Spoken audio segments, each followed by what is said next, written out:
Bonsoir à tous, bienvenue dans votre premier journal télévisé local. Jeudi 6 juillet, je vous retrouve en direct de Saint-Élimie avec derrière moi le marché des producteurs de pays. Voici les titres. Environnement, prévention des incendies. Le SDIS se prépare à toute éventualité. Santé, maladie d'Alzheimer. La charte Ville aidante signée à Mandun. Mobilité douce, la voie verte des Cévennes inaugurée.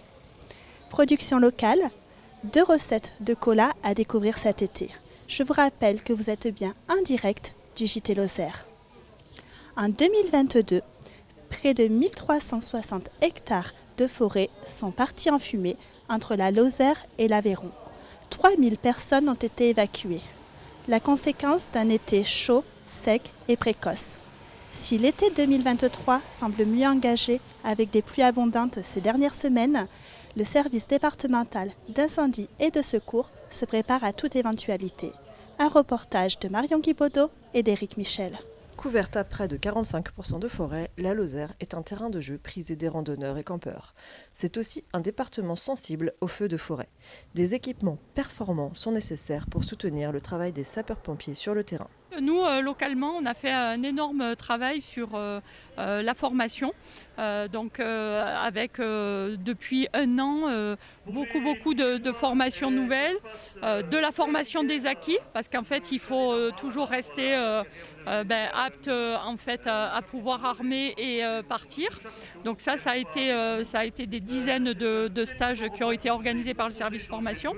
On essaye aussi de continuer, on a un plan pluriannuel d'investissement à mobiliser et à investir dans du matériel neuf et de très bon niveau. Chaque année, 1,2 million d'euros sont investis par le département dans des équipements neufs tels que des camions-citernes feux de forêt haute pression qui, outre ses capacités à projeter l'eau sous haute pression, sont équipés des derniers dispositifs de sécurité et de confort.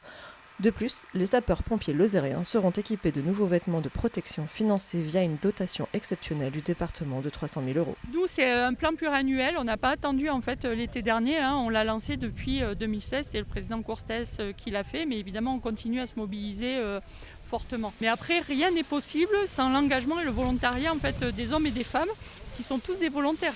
La région Occitanie s'engage elle aussi dans la prévention incendie. D'ici 2030, 16,5 millions d'euros seront distribués sur le territoire à travers notamment le soutien aux investissements permettant de prévenir et lutter contre les incendies.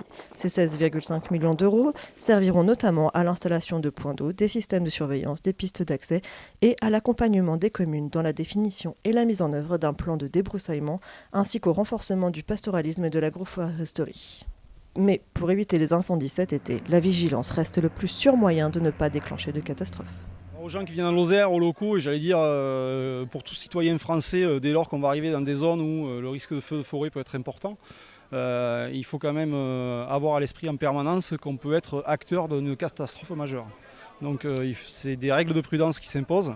On pourrait citer par exemple une vigilance particulière, on ne fait pas des barbecues sauvages en pleine nature, on évite de garer ses véhicules dans des bords de route où il y a énormément d'herbes sèches pour ne pas mettre le feu avec son véhicule.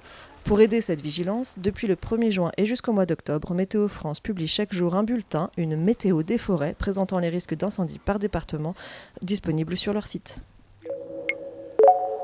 Joël Jaouen, président de l'association France Alzheimer, s'est déplacé à Mende pour signer la charte Ville aidante. À cette occasion, et à la mémoire des malades d'Alzheimer, un arbre a été planté au square Émile Joly. Un reportage d'Éric Michel. La Lozère est le dernier département à avoir rejoint l'association France Alzheimer.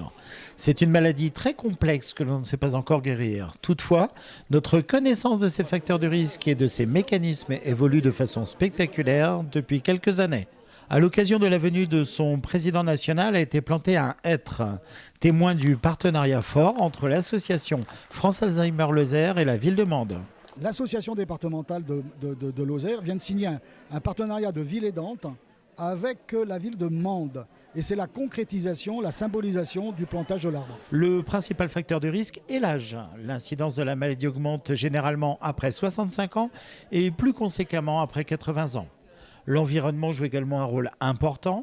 Des facteurs de risque cardiovasculaire, diabète, hypertension, hyperlipidémie non prise en charge à l'âge moyen de la vie sont par exemple associés à une survenue plus fréquente de la maladie, sans que l'on sache encore par quel mécanisme. Alors, fourchette basse d'estimation, parce qu'aujourd'hui nous n'avons pas d'études fiables, 850 000 personnes. Fourchette haute, 1 million de personnes.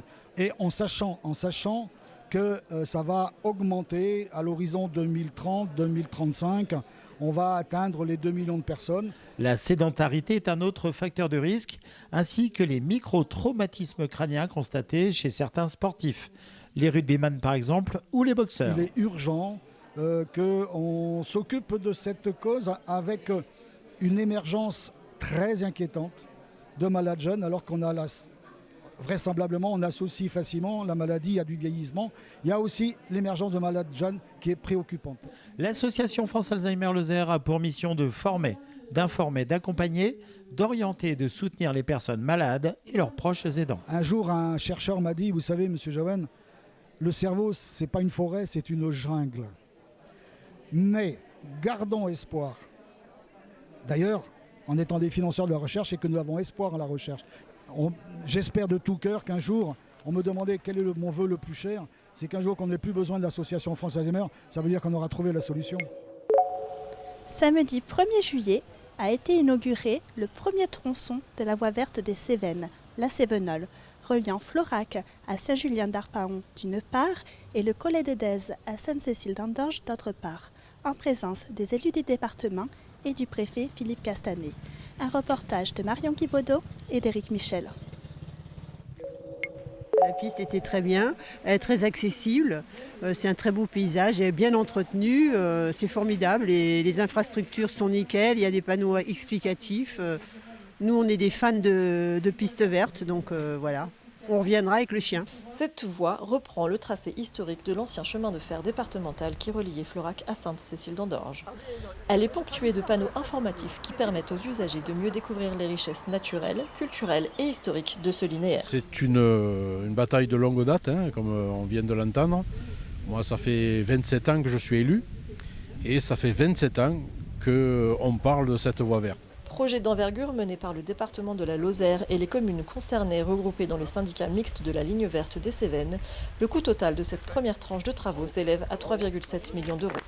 Le département, la région, l'État et le département du Gard ont participé à ce financement. Les partenaires qui se sont réunis depuis 2016 espèrent que cette voie verte permettra un développement du tourisme en Cévennes et profitera aux habitants pour développer les mobilités douces sur le territoire. Puis aussi, il y a le côté économique qui est important. Tout au long du parcours, on a des guinguettes qui se sont mis en place, mais on va peut-être avoir aussi des professionnels du vélo qui vont pouvoir réparer, faire laver, enfin tout un tas de choses. On met un peu d'économique sur ce programme-là, qui est un programme quand même qui est un programme important financièrement, mais qui va qui est un poumon quelque part sur notre territoire. Si le projet a mis de longues années à aboutir, c'est en partie parce que des travaux d'urgence non prévus ont dû être réalisés sur différents ouvrages d'art ponctuant le parcours, ainsi que des murs de soutènement et terrassement. De plus, une passerelle suspendue longue de 70 mètres au niveau du pont manqué après la salle Prunet a été construite sur les ruines d'un viaduc ferroviaire qui avait été précédemment détruit. Labellisé terre de vélo, le département de la Lozère souhaite mettre l'accent sur les déplacements à 2 roues.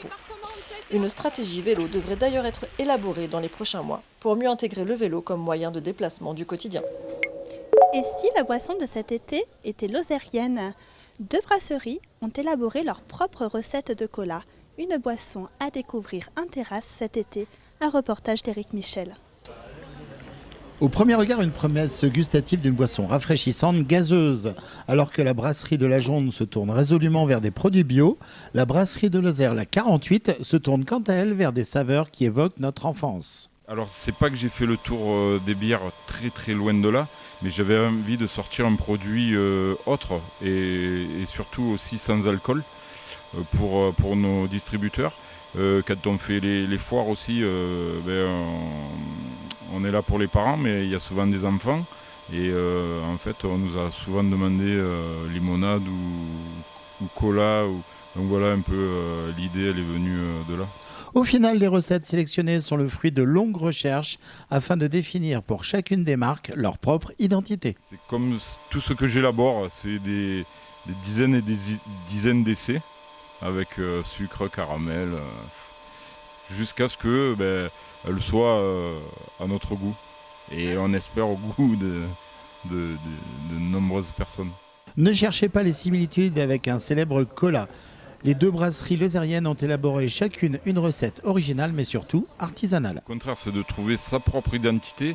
Et en fait, d'après les premiers retours qu'on a eus sur les dégustations, on se rapprocherait un peu d'un produit de notre enfance, le Mr Freeze, ou le Pirouli de l'époque. Donc moi, c'est un peu ce que je voulais faire ressortir. Le principe de la fabrication, c'est totalement artisanal. Oui. Deux colas lozériens au caractère bien différent et à consommer dès à présent, sans modération et bien frais s'il vous plaît. Nous sommes en direct du marché des producteurs. Voici les brefs de l'actualité en Lozère. Il fait partie du top 3 des sites les plus visités et accueille près de 35 000 visiteurs par an.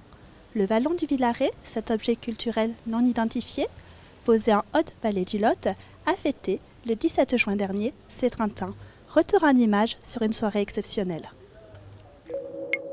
Ce parc d'attractions d'un drôle de genre, consacré à la culture contemporaine, a été imaginé et fondé par Guillaume Sonnet en 1993. Son fils a repris le poste de directeur en 2019, l'année même où le Vallon du Villaret recevait son millionième visiteur. Le Vallon du Villaret, c'est un projet de longue date qui a été créé par mon père il y a maintenant 30 ans. J'étais pas né quand le projet, on va dire, a été lancé, et j'avais 6 ans quand le Vallon a ouvert. Et aujourd'hui, ça vit encore après 30 ans et c'est magnifique. Ce vallon est avant tout un lieu populaire où chacun peut venir admirer de l'art contemporain à l'air libre. Plus d'une centaine d'œuvres imaginées par des artistes comme Soulage se cachent au creux d'un sentier de 2 km pour le bonheur des petits et des grands. J'espère juste arriver à garder l'esprit qui a été donné jusque-là, et on fera le mieux possible pour tenir 30 années de mieux. Une technologie de pointe avec un tout nouvel IRM pour la Lozère. Je ne sais pas si vous avez déjà passé des IRM, voilà, ça peut être pour les claustrophobes, ça peut être un peu angoissant. Donc du coup, ce nouvel appareil va permettre d'avoir une meilleure ouverture, on va pouvoir être beaucoup plus lumineux, l'étroitesse aussi ça va être beaucoup mieux. Et puis surtout, ce qui va être intéressant, c'est la réduction du temps. On restera moins à l'intérieur de la machine. Avec un coût d'environ 1 million d'euros, celui-ci intègre notamment l'intelligence artificielle. Elle permettra un diagnostic plus efficace et plus précis. Le plus important, c'est en urgence, c'est pour l'AVC, parce que c'est quand même quelque chose.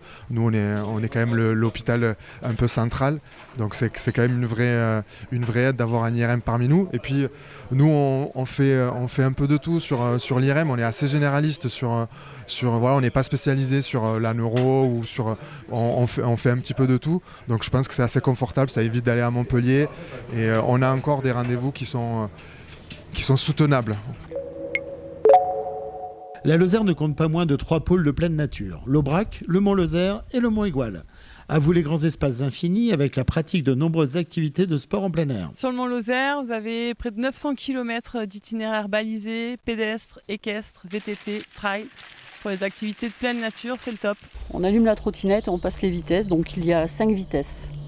À Charpal, en Margeride, au plus proche de la nature, la très maniable trottinette électrique tout-terrain passe partout, dans les sous-bois, dans les chemins. On se sent en sécurité sans toutefois omettre les équipements vivement recommandés, des gants et un casque. Et j'ai trouvé que c'était un super moyen en fait pour découvrir la nature. C'est un moyen propre puisqu'elles sont électriques et c'est silencieux. Donc on peut aussi observer la faune. Avec une autonomie de 3 heures et des freins surdimensionnés, elle est silencieuse et discrète. Elle vous permettra de profiter généreusement de la nature tout en la préservant. Et c'est un site Natura 2000 et j'avais très envie de le faire découvrir aux gens en trottinette. À l'initiative de l'AMF 48, des élus lozériens se sont réunis à Mende autour d'une table ronde. La thématique, la rénovation énergétique des bâtiments publics locaux. L'objectif de la journée, apporter aux élus des outils et des conseils pour rénover efficacement leurs bâtiments publics, les écoles, les mairies ou encore les infrastructures sportives. Après quelques années d'absence, Mende a accueilli pour la première fois ce week-end le salon Gabalitana.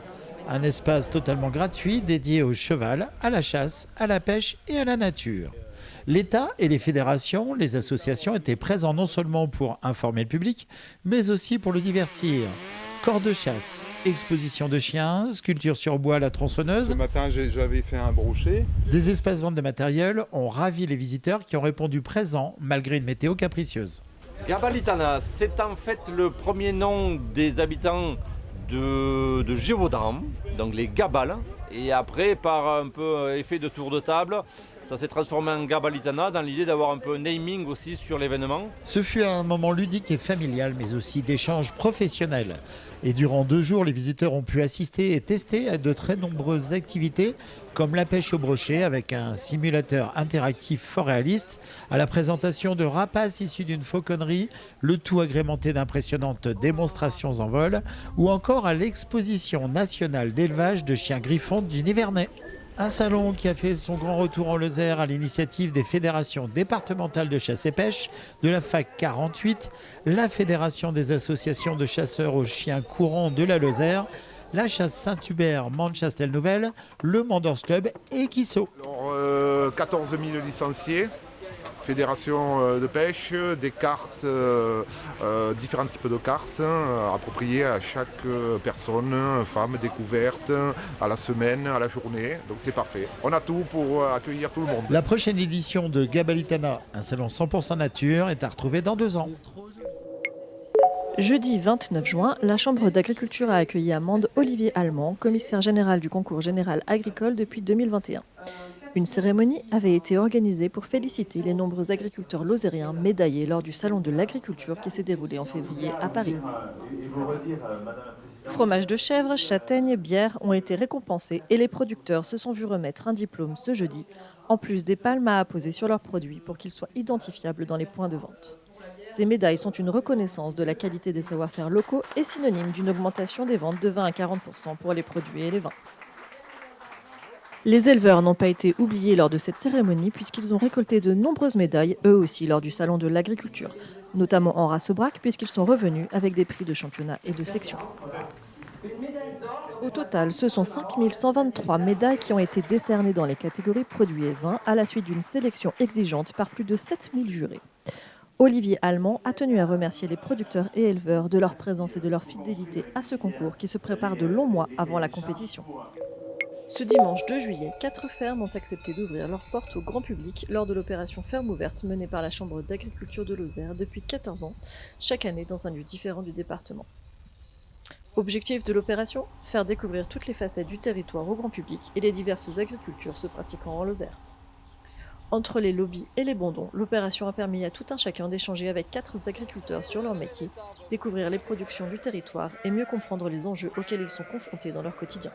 Changement climatique, système de la PAC, autonomie alimentaire, diversification des productions, tous les sujets ont été abordés lors de cette matinée. Les curieux ont donc pu découvrir des élevages bovins allaitants et laitiers, que ce soit en race bovine ou ovine, avant de rejoindre la fête votive des lobbies qui s'est déroulée tout le week-end. Si l'hirondelle ne fait pas le printemps, le dragon 48, quant à lui, annonce bien le début de la saison estivale. Le bel oiseau de la sécurité civile assurera des missions de secours d'urgence, de sauvetage qui évidemment sont prioritaires, des évacuations de personnes en détresse, le transport d'équipes de secours, de matériel spécialisé. Il effectuera aussi des recherches éventuellement, de la surveillance, mais aussi de la coordination de secours, par exemple dans des cas d'incendie. Il sera avec nous pour 2 mois. Le mercredi 5 juillet, le rendez-vous était donné pour le coup d'envoi de Monde-Plage. Sous un soleil radieux et en présence des associations partenaires, avec des animations musicales par Los Banda notamment, le traditionnel Feu de la Saint-Jean bien sûr, et bien d'autres surprises. Les animateurs du service jeunesse proposeront des jeux et des activités tous les mardis et les dimanches. Un nageur sauveteur sera également présent pour surveiller la baignade. Au total, c'est une vingtaine d'associations qui seront présentes jusqu'au 31 août. Qu'elles soient sportives, culturelles, solidaires, il y en aura pour tout le monde. Un conseil, n'oubliez pas votre crème solaire en dégustant des crèmes glacées. Le week-end dernier a eu lieu la 16e édition du Festival de la BD de Saint-Énimie. Ce rendez-vous incontournable accentue sa stature à dimension internationale avec la présence de nombreux auteurs étrangers. On a effectivement aujourd'hui élargi notre présence d'auteurs puisqu'il y a des Suisses, il y a des Belges, il y a bien sûr un certain nombre d'auteurs francophones, on a aussi des Italiens.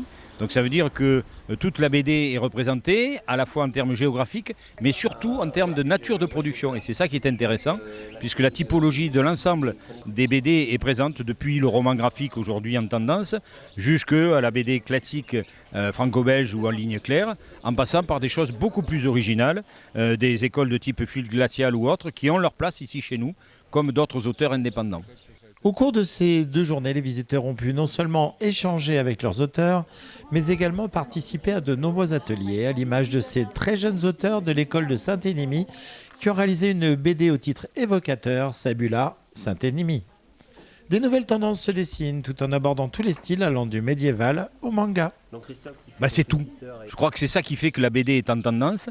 C'est parce que la BD, elle trouve sa place dans plein de genres et que chaque lecteur finalement est interpellé par ce qu'il est, par sa culture, par sa sensibilité. Pour les uns, c'est plus le graphisme qui va faire sensibilité. Pour les autres, ça va être le scénario qui va être l'accroche. Mais toujours est-il qu'aujourd'hui, la variété des propositions est telle qu'on le voit bien ici à Saint-Énimie, le public est varié. Qui donne de l'intérêt au bouquin parce que les gens du pays, d'abord, s'y retrouvent. Ils se retrouvent dans les décors de chez eux. On finit par trouver l'histoire telle qu'elle est, avec cette aventure avec Philippine de Sassenage. Mais c'est pas du tout connu de l'histoire de France. C'est une petite coquetterie que j'ai faite de choisir un sujet pareil. Sur 180 BD présentes, plus de 40 sont en première dédicace. On poursuit avec le sport et avec les résultats de la pétanque à Mende. Cindy Perrault et Camille Agrigné remportent le national de pétanque. Ligan Dauer, Jessie Tessier et Jean-Claude Jouffre remportent le supranational de pétanque. Un reportage de Sébastien Coulon et d'Éric Michel. Tu tires ou tu pointes, le décor est planté pour les équipes engagées au supranational mandois. C'est sûr que quand on parle de pétanque, moi autour de moi quand je parle de pétanque, c'est toujours cette connotation pétanque loisir, camping et tout, alors que la pétanque en termes de fédération, c'est 280 000 licenciés, c'est de la compétition toutes les semaines. Et c'est vrai que cette fédération, elle aspire à intégrer un jour les Jeux Olympiques. Ça a été un raté pour 2024, en espérant que pour 2028, elle intègre le label JO. 250 triplettes engagées et 83 nationales en doublette chez les féminines. Supranational, c'est un label qui est attribué donc par la Fédération française de pétanque et jeux provençal, qui octroie ce label à tous les organisateurs qui respectent des critères qui sont imposés par la fédération en termes organisationnels, en termes de plateau de joueurs. Donc Mende, je joue dans le club pétanque, répond à tous ces critères. C'est pour ça qu'on a le label supranational depuis 6 ans. Avec des champions du monde tels que Rocher, Robignot, le concours lozérien est incontournable dans le circuit de la compétition, réservé aux licenciés de la fédération. C'est prisé par tous les grands joueurs. Il y a des champions du monde, champions d'Europe, champions de France. Et on n'a rien envié à des grosses compétitions comme Espalion, comme l'Odysseum, comme nous on a à notre petit niveau local. On est parmi les plus gros supranationaux de France en termes d'organisation et en termes de plateau. Sport populaire par excellence, la France compte 260 000 licenciés, dont plus de 1000 en Lozère. La première édition a débuté en 2006, donc sous l'égide de Georges Fraisse et Alain Bertrand, à qui je dédie ce supranational. Donc ça a été un peu l'instigateur de ce supranational en 2006, avec un gros effort financier de la région. Ouais, donc ça va être la 17e édition. On a une forte émulation féminine cette année, et c'est tout le bien que l'on puisse souhaiter à la pétanque pour les années à venir. Contrairement aux apparences, la pétanque en compétition est très encadrée et très réglementée. C'est un sport, c'est une fédération, donc il y a un règlement à appliquer, les joueurs le connaissent. Certains l'oublient de temps en temps, donc c'est vrai que les arbitres sont là pour faire appliquer le règlement. Donc aujourd'hui on a 2 arbitres nationaux, un arbitre donc, national sur le féminin, puisque c'est un national féminin, et un arbitre national donc, qui sont désignés par la fédération française sur le supranational Mende-Lozère. 3 jours d'intense compétition sous un soleil radieux. Christine Valentin, vous êtes présidente de la Chambre d'agriculture de Lozère. Jacqueline Malaval, vous êtes déléguée à la mairie de Saint-Énimie. Bonsoir et merci pour votre présence ce soir sur ce plateau pour nous parler des marchés de producteurs de pays. Alors, avant d'aborder le sujet avec nos invités, retrouvons Marie-Charlotte Bousquier, éleveuse à Rouges-Planès. Marie-Charlotte a décidé d'installer un atelier de diversification de la filière porcine Baron Noir des Cévennes. À ce titre, elle sera présente ce soir, pour la première fois, au marché des producteurs de pays. Un reportage de Marion Guibaudot et d'Éric Michel.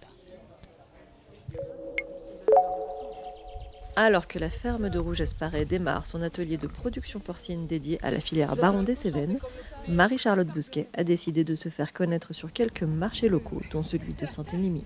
Sur le marché, il y aura quel produit de la ferme? Donc nous pensons amener des saucissons, de la saucisse sèche, des terrines, de la poitrine roulée et aussi de la copa. Le Baron des Cévennes est un porc de race pure du Roc, reconnaissable à sa robe rousse et élevé en plein air sous les chênaies et châtaigneraies du territoire des Cévennes. La ferme de Rouges-Paré a rejoint cette filière en 2022. Leurs cochons profitent de près de 4 hectares pour s'épanouir. La filière Baron des Cévennes regroupe une dizaine de producteurs cévenols passionnés d'élevage et qui souhaitaient valoriser une race rustique adaptée au territoire et répondant à un strict cahier des charges. Alimentation 100% locale, sans OGM, enrichie en lin, assurant une croissance lente. Les porcs évoluent jusqu'à leur 1 an en plein air avec des cabanes à disposition et ils tirent parti d'un faible chargement, une dizaine seulement à l'hectare, qui permet de préserver les châtaigneraies et chênaies tout en assurant le bien-être des animaux. Mon installation était vraiment avec les cochons, donc en plein air. Et c'est après réflexion que nous avons intégré la filière du Baron des Cévennes. En plus des cochons du Roc, Marie-Charlotte Bousquet et son compagnon Loïc Chabrol possèdent un troupeau de 300 brebis dont ils livrent le lait à Roquefort. Mais ce ne sont pas les seules cordes à leur arc. On propose un petit point de vente, donc c'est sympathique pour les gens qui marchent sur le GR aux alentours. Et donc on propose donc toute l'année notre charcuterie, pareil. Et après sur réservation, donc les gens peuvent venir chercher à la ferme leur colis de viande. Tous deux installés hors cadre familial, le jeune couple d'agriculteurs souhaite voir leur ferme s'épanouir en équilibrant production et revenus. Alors, la marque Marché de producteurs de pays est une marque nationale créée par les chambres d'agriculture en 1989, dont l'objectif est de valoriser les savoir-faire, la production locale et la proximité entre le producteur et le consommateur. Madame Valaval, votre marché est connu depuis 1990. Pourquoi avoir choisi de le redynamiser avec cette labellisation au marché des producteurs de pays? Alors, nous avons choisi de le relabelliser parce qu'en fait, on trouvait qu'il était un petit peu en perte de vitesse, qu'il y avait beaucoup de choses qui n'avaient pas tellement à voir avec notre territoire et que nous avons sur notre territoire beaucoup d'agriculteurs, beaucoup de producteurs et que nous voulions leur donner un peu d'espace et voilà, redynamiser notre marché, lui donner un côté un petit peu plus qualitatif et surtout promouvoir notre territoire. D'accord. Alors ce marché, vous l'avez organisé avec les équipes de la Chambre d'agriculture. Comment, Madame la Présidente, vos équipes et celles de la commune ont travaillé ensemble? Bien, la commune de Saint-Énimie est venue nous voir en fait pour essayer justement de redynamiser ce marché qui se tient quand même tout l'été et qui accueille de nombreux visiteurs. Donc je crois qu'on est exactement dans ce qu'attend le touriste, mais aussi le consommateur en règle générale, qu'il soit lozérien ou pas. C'est vraiment manger local, manger des produits transformés sur place et avoir ce lien fort avec le producteur. Et là, justement, sur ces marchés de producteurs de pays, nous sommes capables d'avoir des producteurs présents pour vendre leurs produits. Et donc, c'est vraiment ce que nous sommes allés chercher. Et donc, en parlant de produits, de producteurs, qu'est-ce que vont pouvoir retrouver les visiteurs ce soir sur le marché? C'est très varié. Ça part du produit laitier, du produit carné, enfin, la charcuterie, tout ce qui est autour des fromages, puisque nous sommes quand même bien réputés pour ces produits-là en Lozère. Nous avons du miel, évidemment, c'est une grande partie aussi de la production lozérienne. Et puis nous avons aussi des produits transformés, comme tout ce qui est autour de biscuits, de produits pain d'épices, etc. Donc il est important de répondre en tout cas aux consommateurs sur l'ensemble de son repas. Donc nous avons par exemple une productrice de vinaigre de fraises, c'est assez original, on ne vient pas forcément chercher ça quand on arrive sur le marché, et pourtant on le découvre en Lozère. Donc c'est aussi une façon de faire découvrir l'ensemble des produits, mais aussi l'ensemble des producteurs avec leurs originalités et leurs produits.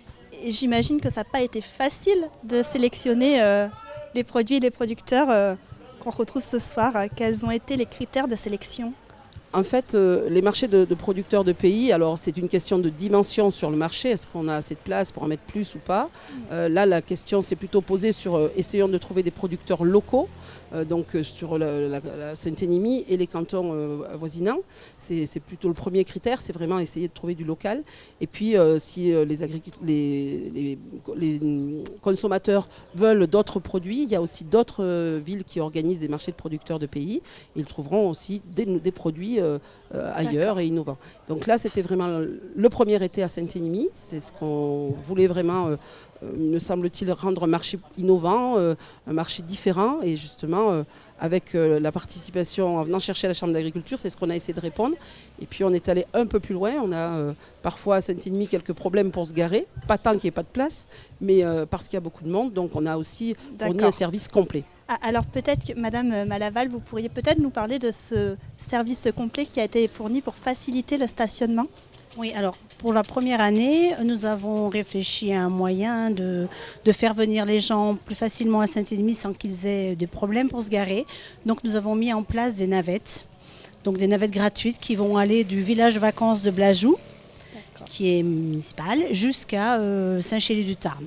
Voilà, donc il y a plusieurs horaires de passage et comme ça permettra aux gens de venir flâner tranquillement sur le marché et de pouvoir se restaurer en même temps après sur place. Et les navettes circulent jusqu'à quelle heure? 22h30. D'accord.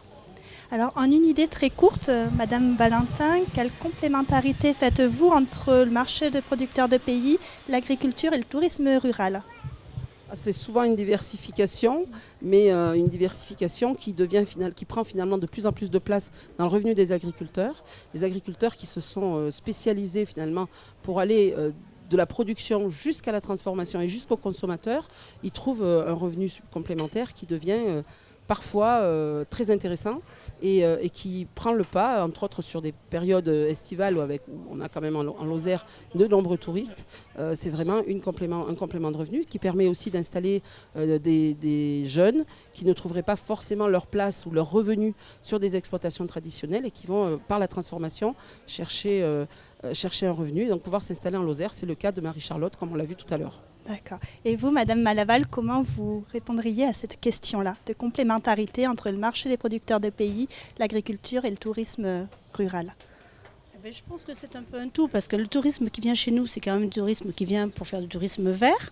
Donc je pense qu'ils aiment visiter les productions locales, ils aiment aller par exemple au moulin de la Borie, aller visiter la ferme Cossenard, les fermes d'autrefois. Et je pense que c'est un tourisme qui s'y prête. Voilà, maintenant ça se fait beaucoup de randonneurs, beaucoup de gens en vélo, donc ils ont le temps de s'arrêter et de découvrir. Alors pour terminer cet échange, Madame Valaval, quelles sont les autres festivités que vont pouvoir retrouver les visiteurs cet été sur la commune? Alors les autres festivités, déjà ce week-end, il y a la Highline, c'est à Saint-Chély-du-Tarn. Donc ce sont des acrobates qui vont marcher sur une corde au-dessus du Tarn, en hauteur. Nous avons un concours de pétanque tous les mardis. Il y a une association de Mandoise qui s'appelle Yaka Danser, qui vient animer 4 soirs dans l'été un petit bal. Il y aura plusieurs animations musicales. Qu'est-ce qu'on a d'autre? Voilà, tout l'été sera animé de toute façon. Il y a pratiquement quelque chose chaque soir. Très bien. Je vous remercie pour cet échange, pour votre présence ce soir. Merci à vous. Merci de nous avoir invités. Je vous remercie de nous avoir suivis. Je remercie également toute l'équipe du Petit Paris de nous avoir accueillis. Sachez que nous avons choisi de faire ce journal en itinérance, en direct et bimensuel. N'hésitez pas à nous contacter pour nous proposer des sujets à l'adresse qui s'affiche à l'écran. Et je vous donne rendez-vous dans 2 semaines ailleurs en Lozère.